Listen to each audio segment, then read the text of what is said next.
So this is a pails and rails progression, mobilization technique for, in particular, external rotation, or what's more familiar is a pigeon pose, right? So we're going to get into this pigeon pose here. For this pails and rails, though, we're going to allow this hip to rest on the floor.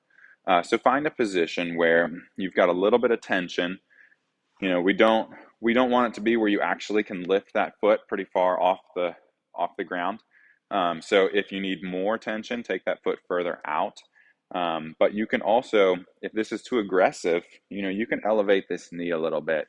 Maybe put a yoga block or something underneath that knee, so that it's not straining the hip as much. So in this position, what you're going to go through is the different pails and rails progression. So we're going to attempt to lift that foot up off the floor. You're going to hold that for 5 seconds.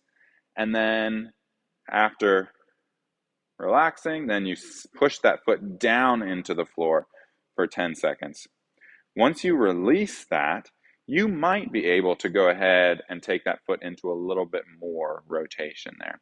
So again, through the cycle, lift up, hold for 5 to 10 seconds, and then press down for 5 to 10 seconds.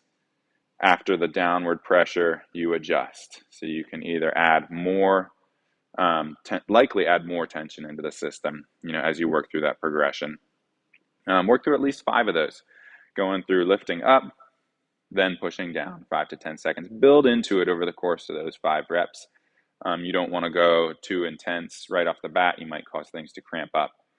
So start slow, ramp up into it. It's not really supposed to move the foot. So if you're moving pretty far, that lets you know that you haven't put enough tension into the hip.